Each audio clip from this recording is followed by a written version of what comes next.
السلام علیکم ورحمۃ اللہ وبرکاتہ۔ پاکستان میں ریسنٹلی ایک ڈرامہ لانچ ہوا ہے جو ابھی پچھلے دنوں ہی ختم ہوا ہے۔ اس ڈرامے کا نام ہے پرورش۔ یہ پرورش ڈرامہ 3 فیملیز کے اوپر بیسڈ ہے۔ اس کے اندر کچھ ایسے نقطے ہیں جس پر میں آج آپ سے بات کرنا چاہتا ہوں۔ تو یہ ایک کائنڈ آف ایک ریاکشن ویڈیو ہے۔ گو کہ یہ ڈرامہ ہے، خاکہ ہے، لیکن معاشرے میں موجود چند ایلیمنٹس کی طرف اس میں اشارہ ضرور کیا گیا ہے۔ یہ 3 فیملیز کی کہانی ہے، جن میں سے 2 فیملیز ایک ہی گھر میں رہتی ہیں اور ایک فیملی اس گھر سے باہر ہے۔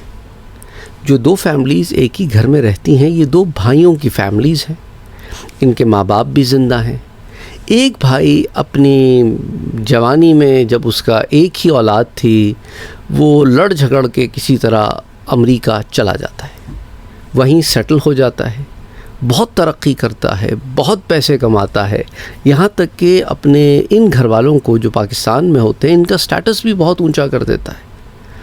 لیکن امریکہ میں رہتے ہوئے وہ اپنی فیملی کو نہیں سنبھال پاتا۔ امریکہ جانے کے بعد اس کی ایک بیٹی بھی ہوتی ہے اور اس کی جو بیوی ہوتی ہے اس کی فیملی امریکہ میں سیٹل ہوتی ہے۔ میاں بیوی کے درمیان بھی حالات اچھے نہیں ہوتے، جس کا اثر بچوں پہ بچپن سے پڑتا ہے۔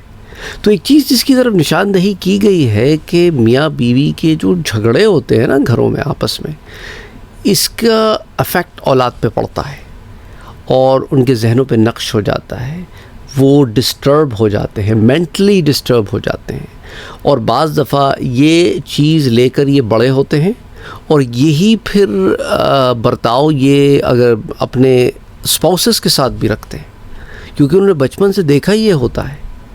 تو بہرحال اس کی طرف ایک نشاندہی کی گئی ہے کہ بچے بہت ڈسٹرب ہو جاتے ہیں۔ اچھا، اب ہوتا کیا ہے کہ اس شخص کی بیٹی کسی طرح کسی ایک ایسے دعوت میں چلی جاتی ہے اپنی دوستوں کے ساتھ جہاں پر یہ ڈرگ لے لیتی ہے، اور یہ انڈر ایج ہوتی ہے، 15-16 سال کی لڑکی ہوتی ہے۔ تو اب جب یہ ڈرگ لے لیتی ہے، اوور ڈوز ہو جاتی ہے، اور اس کی وجہ سے اس کو پیٹ میں کچھ مسائل شروع ہو جاتے ہیں، اس کی ڈائجسٹو سسٹم میں مسئلے شروع ہو جاتے ہیں اس ڈرگ کے سائیڈ ایفیکٹ سے۔ پھر یہ ذہنی تناؤ کا بھی بہت شکار رہتی ہے، ایک ڈپریشن کی لائف گزار رہی ہوتی ہے جن حالات میں یہ پروان چڑھتی ہے۔ تو ان کے والد صاحب یہ ڈیسیجن لیتے ہیں کہ میں اپنے دونوں بچوں اور بیوی کو لے کر اپنا بزنس امریکہ میں وائنڈ اپ کر کے پاکستان موو ہو جاتا ہوں، معاملات بہتر ہو جائیں گے۔ بیٹا ان کا بڑا ہے، probably in his 20s، بیٹی چھوٹی ہے in mid-teens۔ تو بہرحال یہ پاکستان آ جاتے ہیں۔ اچھا، اب پاکستان میں جو ان کا ایک بھائی ہے اس کے بھی 2 بچے ہیں، سملر ایج ہے، اور پاکستان والا جو بھائی ہے وہ چھوٹا ہے اور امریکہ سے جو آیا بھائی وہ بڑا ہے۔ پاکستان میں جو موجود بھائی ہے اس کا بیٹا چھوٹا، بیٹی بڑی ہے، اور بیٹی چھوٹے بھائی کی اور بڑے بھائی کا بیٹا یہ لگ بھگ سملر عمر کے ہیں، اور چھوٹے بھائی کا بیٹا اور بڑے بھائی کی بیٹی یہ لگ بھگ سملر اسکول کے ہیں۔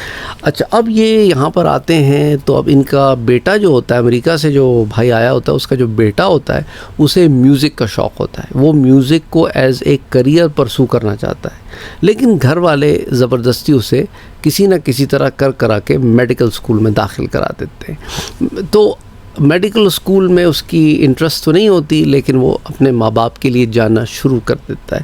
بیٹی کو یہ ایک اسکول میں یہاں ڈالتے ہیں، وہاں پہ she gets bullied to an extent where some girls جو اس کو لاک کر دیتی ہیں، اور overnight she is locked in the school, یا رات کے بہت لیٹ نائٹ کو she is rescued from that school, اور پھر اس کا اسکول بدل کر اسے کسی اور اسکول میں داخل کیا جاتا ہے، اسی اسکول میں جہاں اس کے چاچا کا بیٹا بھی پڑھ رہا ہوتا ہے۔ بہرحال وہ جو بیٹا ہوتا ہے چاچا کا، اسے گیمنگ کا بہت شوق ہوتا ہے، وہ گیمر بننا چاہتا ہے، لیکن گھر میں اس کی بھی کوئی زیادہ سپورٹ نہیں ہوتی کہ بھئی گیمنگ کوئی پروفیشن نہیں ہو سکتا، گیمرز کیا پروفیشن کریں گے۔ اچھا، اسی طرح جو ہے وہ پڑھائی میں دھیان لگا رہا ہوتا ہے، کسی نہ کسی طرح اپنے آپ کو مینٹین کر رہا ہوتا ہے۔ شروع میں جو باہر سے کزنز آتے ہیں اور جو یہاں پہ کزنز ہوتے ہیں ان کی آپس میں بنتی بھی نہیں۔ چاچا کی بڑی بیٹی بڑی پڑھاکو قسم کی میڈیکل اسٹوڈنٹ ہے، 3rd ایئر کی اسٹوڈنٹ ہے، وہ پڑھ رہی ہوتی ہے، چاچا صاحب اور ان کے جو بڑے بھائی ہیں جو امریکہ سے آتے ہیں، ان کی بھی آپس میں نہیں بنتی، پھر بیگمات کے بھی مزاج مختلف ہیں، اور پھر بچوں کے بھی مزاج، بچے ایونچولی کوپ اپ کر جاتے ہیں، لیکن اور مسائل شروع ہوتے ہیں. اسی طرح اسی ڈرامے میں ایک اور فیملی کو بتایا گیا ہے جو بالکل آپ سمجھ لیں کہ یا تو لوور مڈل کلاس ہے یا اپر لوور کلاس ہے، واٹ ایور اٹ از. ان کے حالات کوئی بہت اچھے نہیں ہیں، اچھے حالات نہیں ہیں ان کے، بہت ہی زیادہ نپی تلی زندگی گزار رہے ہیں، اور وہ لالچی قسم کے بھی مزاج ہے ان کا. وہ چاہتے ہیں، ان کی بھی 2 بیٹیاں ہوتی ہیں، ایک بڑی بیٹی بہت اچھا پڑھنے والی ہوتی ہے، لیکن اس کے جو والد صاحب ہوتے ہیں وہ یہ کنڈیشن لگا دیتے ہیں کہ شادی کرے گی تو میڈیکل اسکول جائے گی، ورنہ میں اس کے میڈیکل اسکول نہیں جانے دوں گا. کیونکہ دراصل وہ یہ ڈھونڈ رہے ہوتے ہیں اپنی لالچ میں کہ کوئی ایسی لڑکی سے شادی کر لے جو ڈاکٹر بننے والی ہے، اس لالچ میں کہ ڈاکٹر بنے گی، اور دہیج نہ لے ان سے، کوئی جہیز نہ لے ان سے. تو اس چکر میں وہ کو الٹا سیدھا جو لڑکا ملتا ہے ان کو بڑا پوزیسو قسم کا کوئی بندہ ہوتا ہے، بڑا ہی سائیکو قسم کا، وہ ان کی زندگی میں آ جاتا ہے، اور ایک عجیب ڈرامہ سے بچی گزرتی ہے. تو یہاں پہ بہت ساری جگہوں پہ بتانے کی کوشش کی گئی ہے کہ ماں باپ کبھی کبھی اولاد کے اوپر ایسی چیزیں مسلط کر دیتے ہیں جو ایک انڈیو پریشر کریٹ کرتی ہے، مینٹلی انہیں ڈسٹرب کر دیتی ہے، وہ کانسنٹریٹ نہیں کر پا رہے ہوتے. دوسری طرف یہ بتایا گیا ہے کہ بعض دفعہ یہ جب اولاد کو ان کے پیشن کو پرسو کرنے دیا جائے تو some times they are very successful. اس کے لیے بہت ضروری ہے کہ ان کی اچھی تربیت کے ساتھ ساتھ ان کو سنا جائے، ان کو سمجھنے کی کوشش کی جائے اور انہیں گائیڈ کیا جائے. بچے ہمیشہ صحیح ہوں گے ضروری نہیں ہے، ماں باپ ہمیشہ صحیح ہوں گے یہ ضروری نہیں ہے، نیتیں ٹھیک ہونی چاہیے. اس ڈرامے میں یہ بتایا گیا ہے کہ دوست بہت ضروری ہوتے ہیں.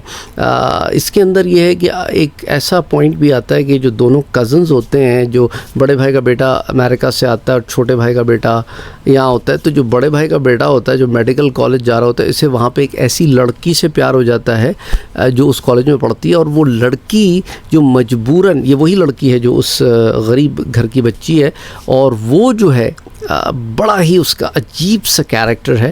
وہ اسکول میڈیکل کالج میں آنے کے لیے سمجھوتاً منگنی کر دیتی ہے کہیں پہ، لیکن وہ اس منگنی میں رہنا نہیں چاہتی، وہ اس کو ٹائم پاس کے لیے یوز کر رہی ہوتی ہے کہ میں اپنے 5 سال نکالوں، ڈاکٹر بن جاؤں گا، کک دس گائے آؤٹ. اچھا، اب یہاں پر جب یہ لڑکا اس پہ انٹرسٹ شو کرتا ہے تو یہ کھل کے یہ نہیں بتاتی کہ میں آلریڈی جو ہے وہ کسی کے ساتھ منگنی ہوئی ہے میری، وہ بلکہ گول مول سا جواب دیتی ہے. لڑکا یہ سمجھتا ہے کہ شی از اویلیبل، تو وہ اس کو اپروچ کرتا ہے. نتیجتاً یہ پکڑی جاتی ہے، اس کے ساتھ بڑے تماشے ہوتے ہیں، بڑے جھگڑے ہوتے ہیں.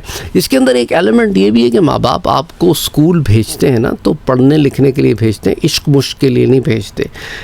یہ ہمارے ہاں بڑا مسئلہ ہے کہ colleges and universities and schools and colleges universities جس لیول پہ بھی آپ چلے جائیں، لوگوں نے یہ ڈسٹریکشن بنا لی ہے اور خود بھی اپنا نقصان کرتے ہیں، ماں باپ کو بھی دھوکے میں رکھتے ہیں، جھوٹ پہ جھوٹ بولے جاتے ہیں، ستیہ ناش ہوتا ہے اپنی شخصیت کا، اپنی پرسنالٹی کا. It's a mess, it is a mess. اور وہ جو ٹراما جس سے گزرتے ہیں وہ گزرتے ہیں اور ڈسٹریکٹڈ ہو جاتے ہیں، سائیڈ لائن ہو جاتے ہیں اپنے گول سے. اپنے گول کو نہیں چھوڑنا ہے. آپ کہیں جا رہے ہیں ایک گول کے تحت، اس گول کو نہیں چھوڑنا ہے، لیکن انفارچونیٹلی سائیڈ ٹریک ہو کے گولز کو لوگ چھوڑ دیتے ہیں. دوسری چیز جو یہاں پہ بڑی غلط دکھائی گئی ہے وہ یہ ہے کہ منگنی ہونے کے بعد ایسے لڑکا لڑکی فریلی آپس میں مل رہے ہیں، یا boy friend girl friend sort of kind of ایک کلچر دکھایا گیا ہے اس کے اندر. اور اس کے اندر ماں باپ are little bit supportive, little bit not supportive. منگیتر کے معاملے میں تو ماں باپ ایسے آنکھ بند کر کے بیٹھے ہیں جیسے پتہ نہیں کوئی اس کی بیوی ہے. یاد رکھیں اسلام کے نقطۂ نظر سے منگنی کوئی حیثیت نہیں رکھتی، منگیتر کوئی حیثیت نہیں رکھتا. ہاں نکاح ہو جائے تو وہ اس کا شوہر بن گیا، تو اب وہ اس کی بیوی ہے، اس کا شوہر ہے، بالکل تعلق آپ جو ہے بالکل اس کے اندر کوئی مذائقہ نہیں ہے. اگر میاں بیوی آپس میں کہیں جاتے ہیں کہیں آتے ہیں، بیکاز وہ میاں بیوی ہے. لیکن منگنی کوئی ایسی چیز نہیں ہے جس کے اوپر اتنا رلائی کیا جائے. انفارچونیٹلی ہمارے ہاں ماحول میں منگنی کو پتہ نہیں اتنی اہمیت دی جاتی ہے، اس کی کوئی حد نہیں. اور باضابطہ وہ لوگ جو اپنے آپ کو شرافت کا لبادہ اوڑھ کے بیٹھے ہوتے ہیں وہ بھی کہتے ہیں ہاں منگیتر ہے، جاؤ اس کے ساتھ جہاں مرضی چاہے جاؤ. دس از گناہ. All of that time that you're spending together is a گناہ، کیونکہ منگنی کوئی حیثیت نہیں رکھتی. شادی کی اصل حیثیت ہوتی ہے تو نکاح کو فروغ دینا چاہیے, منگنی کی کوئی حیثیت نہیں ہوتی. اچھا, ساتھ ہی ساتھ یہ بھی کہ بعض دفعہ جلد بازی میں اپنے نفع کو سامنے رکھتے ہوئے اولاد کے لیے بعض دفعہ ماں باپ ایسے فیصلے, ایسے ڈیسیجنز لیتے ہیں جس کی وجہ سے لانگ ٹرم میں وہ ہرٹ ہوتے ہیں. اچھا, اس میں ایک پہلو یہ بھی بتایا گیا ہے کہ if you are going through hardship in life اور آپ کو اس کے لیے ہیلپ سیک کرنی پڑے, میڈیکل ہیلپ سیک کرنی پڑے, مثال کے طور پہ سائیکیٹرسٹ کے پاس جانا پڑے, سائیکالوجسٹ کے ساتھ جانا پڑے, کاؤنسلرس کے پاس جانا پڑے, اور آپ کے پاس اس کے علاوہ ہیلپ موجود نہ ہو, تو it is perfectly okay to do that. I mean وہ لوگ جو اس فیلڈ میں ایکسپرٹ ہیں وہ آپ کی زیادہ بہتر طور پہ مدد کر سکتے ہیں, بجائے اس کے کہ آپ اندر ہی اندر گھٹتے رہیں, سفر ہوتے رہیں. تو ریلیشن شپس کے اوپر ایک بڑی زبردست اس میں کام ہوا ہے کہ relationships are very important. آپ چیزوں کو کیسے لے کے چلتے ہیں. گھروں میں جب جوائنٹ فیملی سسٹم میں لوگ رہتے ہیں تو اس کے اندر کمپلیکیشنز بڑھ جاتی ہیں. تو دیر آر سیورل اینگلس. اچھا, وہ جو لڑکی کا جو کیریکٹر ہے جو غریب گھر سے آئی ہے, اگر آپ اس کو زیادہ بہتر طور پہ انالائز کریں تو majority of the mess is created by her due to her miscommunication. وہ اوپن کمیونیکیشن نہیں رکھتی, اس کی وجہ سے a lot of the mess gets created in the entire plot. اب آپ کہیں گے کہ ساتھ صاحب آپ یہ کس قسم کی باتیں کر رہے ہیں, یہ آپ اس طرح کے آپ ڈراموں کے اوپر کیوں باتیں کر رہے ہیں. یہ ڈراموں پہ میں اس لیے بات کر رہا ہوں کیونکہ ہمارے معاشرے کی عکاسی کرتی ہے. اسی طرح ایک بچہ جو ہے اسی ڈرامے میں وہ گھر کے حالات سے تنگ آ کے دوستوں میں بیٹھنا شروع کر دیتا ہے اور وہ اچھے برے کی پہچان اور بھول جاتا ہے, کیونکہ he is just fighting his sadness جو اس کے اندر ہے. اور پھر لڑکے بھی اس کو دوست بھی ایسے ملتے ہیں جو بڑے ڈیئرنگ قسم کے دوست ہوتے ہیں, اس کو ڈیر دیتے رہتے ہیں کہ تم تو بڑے بچے ہو, تم تو بالکل پیمپر والے دودھ والے بچے ہو, تم یہ نہیں کر سکتے وہ نہیں کر سکتے, یہاں تک کہ اسے ڈرگس تک لے جاتے ہیں. اور پھر وہ اندر پولیس پکڑ کے لے جاتی ہے, پھر بڑی بدنامی بڑی بے عزتی ہوتی ہے.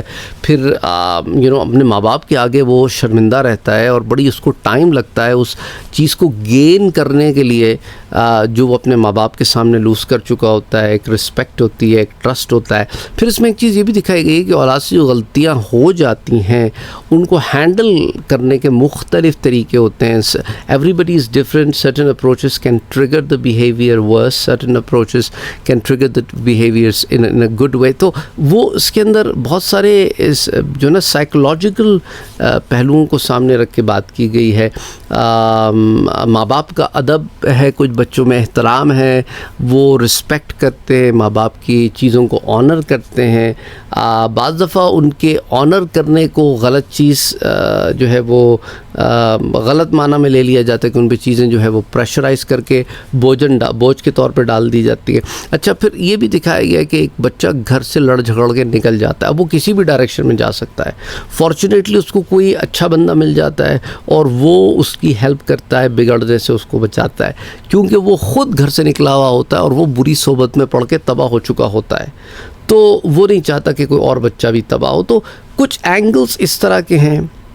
بہرحال میں کوئی یہاں پہ بیٹھ کے آپ کو یہ نہیں کر رہا ڈرامہ دیکھیں, نہ یہ میں کہہ رہا ہوں کہ پروموٹ کر رہا ہوں. I am just telling you کہ بعض دفعہ ہمارے معاشرے میں ہونے والی چیزوں کی عکاسی جب کی جاتی ہے تو اس کے اندر اب یہ ریاکشن ویڈیو, اس میں جو چیزیں مجھے لگا کہ ٹھیک نہیں ہیں ان پر میں نے بات کی.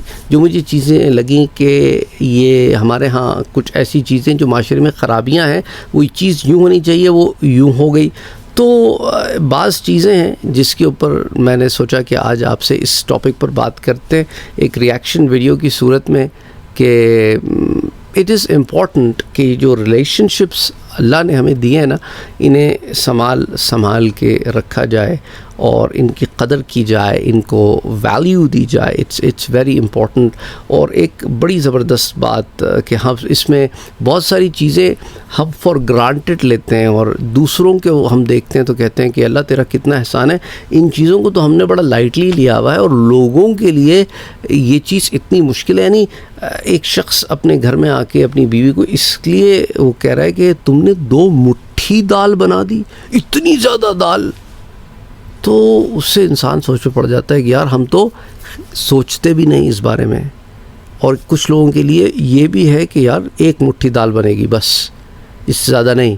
تو آپ کو ریئلائز ہوتا ہے کہ یار اے اللہ تیرا کتنا احسان ہے کہ تو نے ہمیں کتنے اچھے حال میں رکھا ہے. تو بہت سارے ایسے فیکٹرز ہیں, بہت ساری ایسی چیزیں جن پہ غور کرنے کی ضرورت ہے کہ دیکھیں آپ تک جو چیز پہنچتی ہے اس میں کتنے ذرائع ہوتے ہیں جو اللہ سبحانہ و تعالیٰ پیدا فرماتا ہے کہ وہ چیز آپ تک پہنچ جائے. تو ان ذریعوں کو نہیں بھولنا چاہیے, یعنی ان ذریعوں کو اپریشیٹ کرنا چاہیے. اور آف کورس آپ اللہ سبحانہ و تعالیٰ ہی کی حمد و ثنا بیان کرتے ہیں, اسی سے مانگتے ہیں اور اس کا شکر ادا کرتے ہیں کہ باری تعالیٰ تو نے سارے ذرائع پیدا فرمائے کہ یہ چیز مجھ تک پہنچ سکے. بہرحال آپ کا زیادہ وقت نہیں لوں گا, یہ بتانا آپ کو مختصراً مقصود تھا. I hope it was a learning experience, a value added conversation we had over here. بہرحال آپ اپنی رائے کا اظہار کامنٹ سیکشن میں ضرور کیجیے گا. دوسری ایک آخری بات کرتا چلوں کہ اس میں دکھایا گیا کہ بچوں کو ان کے پیشنس کو فالو کرنے دینا چاہیے, اور اس کے اندر ایک بچے کو دکھایا کہ اس کا پیشن میوزک ہے اور وہ میوزک کی دنیا میں تہلکہ مچا دیتا ہے. دیکھیں, as a human being we have to remember کہ ہماری زندگی کا اینڈ گول پیسہ کمانا نہیں ہے, ہماری زندگی کا اینڈ گول اپنے رب کی رضا ہے. تو کیا اللہ سبحانہ و تعالیٰ اس چیز کو پسند فرماتا ہے کہ ہم ناچ گا کے بجا کے پیسے کمائیں اور اس طرح اپنا لائف سٹائل ہم امپروو کریں؟ اور انفارچونیٹلی ہمارے ہاں کچھ لوگ ہیں جو اس ایسے چیزوں کو اچیومنٹس پہ ماشاء اللہ کے الفاظ بھی استعمال کرتے ہیں, وچ از سو بیڈ, کیونکہ ایک چیز جو گناہ ہو اس کے لیے پھر ماشاء اللہ کا لفظ بیٹھتا نہیں. تو اٹس ویری ویری امپورٹنٹ کہ ہم اپنے بچوں کو گائیڈ کریں اور ایز این انڈیویجول خود بھی گائیڈ ہوں کہ we should not make these kind of decisions just in the name of pursuing the passion. Anyway, ملتے ہیں اگلی دفعہ. السلام علیکم.